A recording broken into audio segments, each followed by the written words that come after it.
Golden FM 97.5. Good morning and thank you for joining us on the Golden Sunrise National and World News. In the headlines, NLC says no going back on nationwide protest against insecurity. ADC begins 90-day membership registration, fixes date for Congress's convention. PDP says it is back as party leaders meet Chief Obasanjo. Serap threatens contempt suit against Fagbeme over 6 trillion naira and NDC judgment. Governor Diri orders autopsy to reveal deputy governor's death. On the foreign scene, manhunt continues after 2 killed in shooting at Brown University. Details coming up shortly. Many thanks for joining us on the news at 7. I am Moye Stiving. Now, the details. Comrade Joe Ajaero, the national president of the Nigeria Labour Congress (NLC), says that the Congress's planned nationwide protest on the 17th of December remains sacrosanct. He made a statement shortly after a courtesy visit on Governor Inuwa Yahaya of Gombe State, who is also the chairman of the 19 Northern States Governors Forum in Gombe, the capital city of the state. Comrade Ajaero said the protest would demand decisive government action against insecurity, stressing that the situation now affects every Nigerian, regardless of status or occupation. According to him, insecurity is damaging the economy and weakening Nigeria's ability to attract local and foreign investors. The Congress expressed worry over the crisis in the tertiary education sector, the ongoing strike by the Joint Health Sector Unions, JOHESU, and the revival of the Labour Civil Society Coalition, LASCO. It also weighed in on the state of the Labour Party and urged members to realign the party with working-class principles, ideology, and integrity. Dr. Tani Minu Turaki, the national chairman of the People's Democratic Party (PDP), has expressed the party's readiness to win their upcoming off-season governorship elections in Osun and Ekiti states. Dr. Turaki spoke after a closed-door meeting with Chief Olusegun Obasanjo, former president, at his presidential library residence in Abeokuta, the Ogun State capital. Paying tribute to Chief Obasanjo and other founding fathers of the party, Dr. Turaki stated that the PDP is more determined than ever to reclaim its rightful position in Nigeria's political arena. The African Democratic Congress (ADC) on Saturday commenced a 90-day nationwide membership mobilization, revalidation, and registration. According to a statement issued by Mr. Bolaji Abdullahi, the party's National Publicity Secretary, on Saturday, the move follows the conclusion of the National Working Committee meeting held on November 27, 2025. The ADC also unveiled provisional dates for its congresses and the election of delegates at the polling unit, ward, and local government levels. According to circulars issued by Ogbeni Rauf Aregbesola, the National Secretary, the congresses are scheduled to hold between January 20 and 27, 2026, culminating in the non-elective National Convention in February 2026 in Abuja. The party described the MMRR exercise as an essential step to strengthen grassroots participation and consolidate its organizational structure nationwide. Mr. Abdullahi added that the ADC is committed to adhering strictly to its constitutional provisions while implementing these activities, underscoring the party's emphasis on transparency and internal democracy.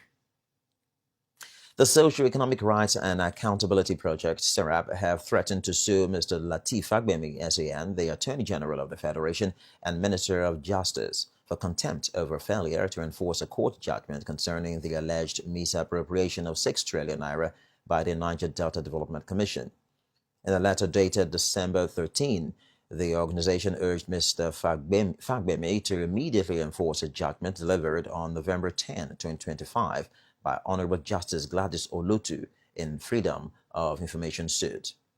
According to a statement signed and released on Sunday by Mr. Kolawole Oluwadare, SERAP's Deputy Director, the court had directed Mr. Fagbemi and President Bola Tinubu to widely publish the names of those indicted in the alleged misappropriation of 6 trillion naira meant to implement the abandoned 13,777 projects and in the running of the Niger Delta Development Commission (NDC) between 2000 and 2019. In the letter, Serap said the failure to enforce the ruling makes a mockery of the country's legal and judicial processes and the rule of law.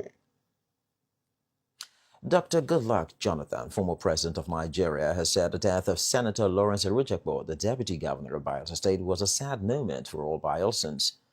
Dr. Jonathan stated this on Saturday during a condolence visit to Governor Doye Diri and the Erujakpo family in Government House, Yenagoa.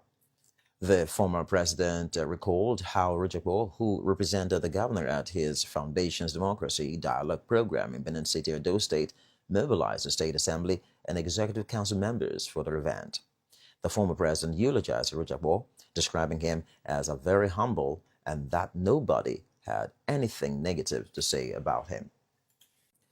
While thanking the former president for being the first to officially pay the government and the late Senator Erujakpo family a condolence visit, Governor Doye Diri said he had directed that an autopsy be undertaken to medically determine the cause of his death. The governor also cautioned those politicizing their unfortunate incident, particularly in the social media, admonishing them to refrain from it and rather eulogize the memory of the man who, he said, served the state with all his heart. He expressed appreciation to the former president for standing with the government in good and challenging times. Governor Diri and the former president thereafter visited the wife of the late deputy governor, Barrister Beatrice Erujakpo, at their residence in Government House. In a related development, Governor Doye Diri has described Senator Lawrence Erujakpo, his late deputy, as a loyal friend and brother, not merely a subordinate. The governor made the remarks on Friday evening during a visit to the residence of Mrs. Beatrice Erujakpo and the family of the late deputy governor at Government House, Yenagoa. Governor Diri said he was deeply shocked by the sudden passing of Senator Erujakpo on December 11, noting that the two had worked together for over a decade, including 8 years in the previous administration and nearly 6 years in their current government.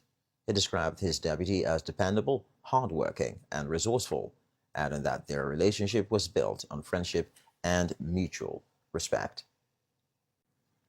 Governor Diri also expressed sorrow that Senator Erujakpo passed away at a moment when his achievements were being recognized, recalling that the state government had just received a primary health care award in Abuja.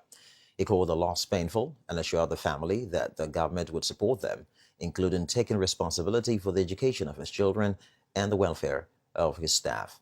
The governor further promised the Ofoni community a befitting state burial for their distinguished son, who died while in active service. Speaking on behalf of the family, Dr. Oyowe Osusu thanked Governor Diri and the state government for their support, while urging the community to find comfort in God's will.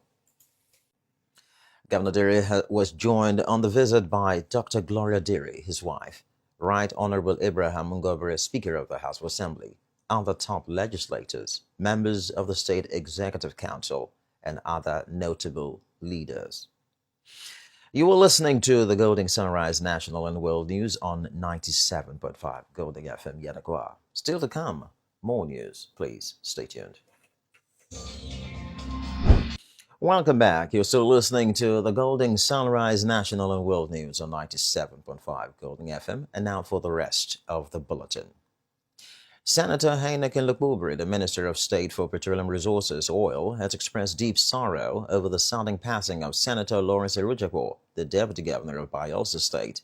In a statement released on Friday by Mrs. Nnaemeka Okafor, the Special Advisor on Media and Communication to the Minister, Senator Lukbubri described the loss as a devastating blow to Bayelsa State, the Niger Delta, and Nigeria at large. The minister described Senator Erujakpo as a man who served with dedication from his time as commissioner to his service as senator and ultimately as deputy governor, stressing that he consistently demonstrated loyalty, integrity, and an unshakable commitment to the development of Bayelsa State. He noted that the late deputy governor's contributions to governance and public service were profound and will remain indelible in the history of Bayelsa State. Senator Lukbubri added that his passing is not just a personal loss to his family, but a collective tragedy for Bayelsa State and the nation. Senator Lukbubri extended his condolences to Governor Doye Diri, Barrister Mrs. Beatrice Erujakpo, the wife of the late deputy governor, their children, and their entire Erujakpo family, the Ofoni community, and the good people of Bayelsa State. He prayed for God's divine comfort upon the bereaved family and all those affected by the tragic loss, asking the Almighty to grant the departed eternal rest. Chief Fred Agbedi, the member representing Sagbama Ekeremo Federal Constituency, has expressed profound grief over the sudden passing of Senator Lawrence Erujakpo, the Deputy Governor of Bayelsa State. In a condolence statement, Chief Agbedi described the demise of Senator Erujakpo as a grievous loss to Bayelsa State and the nation, and extended his heartfelt condolences to Governor Doye Diri, the government and people of the state, and the family of the deceased. He noted that the Senator Erujakpo, who served as Deputy Governor from 2020, was a distinguished public servant, a committed member of the People's Democratic Party (PDP), and a former senator who represented Bayelsa West in the 9th National Assembly. Chief Agbedi said the late Deputy Governor would be remembered for his integrity, principled leadership, and enduring contributions to governance in Bayelsa State. The management and staff of Money Michel Sports Facilities Construction Limited, Yanagwa, have received with deep shock and profound sadness the news of the passing of Senator Lawrence Erujakpo, the Deputy Governor of Bayelsa State. The management in a statement said Senator Erujakpo was a committed statesman, a voice of reason and governance, and a strong believer in youth empowerment and sports-driven development. It said his contributions to the growth and stability of Bayelsa State, particularly in supporting initiatives that uplift young people through sports and infrastructure, will be deeply missed. The company extended its heartfelt condolences to Governor Doye Diri, the Erujakpo family, the government of Bayelsa State, and the entire people of Bayelsa State at this moment of great loss. It prayed that Almighty God grants his soul eternal rest and gives his family, colleagues, and the people of Bayelsa State the strength to bear this irreparable loss. Now, it was a moment of sober reflection mixed with celebration of a life well lived as family, friends, and church members and the political associate gathered on Friday at the Okoloba Sabagria Primary School field in Kolokuma, Opokuma local government area of Bayelsa State for the funeral service of late Pastor Bibo David Angaye, father-in-law of Barrister George Turner, MON.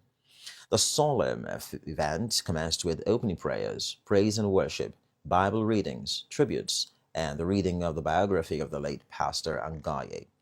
In his sermon, Reverend T.Y. Emmanuel, who took his text from 2 Corinthians chapter 5, verse 8, said that regardless of position, title, or financial status, death is inevitable. He admonished Christians to remain faithful, stressing that there is life after death. In their separate remarks, Pastor Tamseth Eyedode, the chairman of the Pentecostal Fellowship of Nigeria PFN Bayelsa State Chapter, and Pastor S.F. John Peters described the late Pastor Angaye as an intelligent, disciplined, firm, and well-organized man whose absence would be deeply felt. In his remark, Barrister George Turner expressed gratitude to all those who traveled from far and near to stand with the family as they bade farewell to his father-in-law. Correspondent Ebi Onyike reports that the well-attended ceremony also witnessed the presence of Chief Nyesom Wike, the FCT minister, who was represented by Mr. Singer Bamidele, the director of the National Oil Spill Detection and Response Agency, NOSRA. He noted that although Pastor Angaye passed on September 29, 2025, his legacies would continue to live on. Moving on to the foreign scene, where a manhunt is underway after 2 students were killed and 9 other people were injured in a mass shooting at Brown University in Providence, Rhode Island. The gunman opened fire in a classroom at around 4 p.m. local time on Saturday in a building where exams were taking place. The university, one of the oldest and most prestigious in the U.S., was placed into lockdown as police searched for the gunman, who remains at large. Students in parts of the campus are continuing to be told to shelter in a place until police can escort them out of the area. Officials from Rhode Island Hospital said most of the injured are in a critical but stable condition. And that's the Sunrise News from 97.5 Golden FM Yanagwa. But before we go, here's a recap of our major stories. NLC has said no going back on nationwide protest against insecurity. ADC has begun a 90-day membership registration and fixes date for congresses and convention. PDP has said it is back as party leaders meet Chief Olusegun Obasanjo. SERAP has threatened contempt suit against Mr. Lateef Fagbemi, SAN, over 6 trillion naira NDC judgment. Governor Doyediri has ordered autopsy to reveal deputy governor's death. On the foreign scene, manhunt continues after 2 people were killed in a shooting at Brown University. For news stories, comments, and observations, please send us an email at goldingfmyenagua@gmail.com. You can also follow us on Facebook, Instagram, X, YouTube, and TikTok on 97.5 Golding FM Yanagua. The news was edited by Isaac Yedode. I am Moye Steving. Good morning. Thanks for listening. Golden FM 97.5.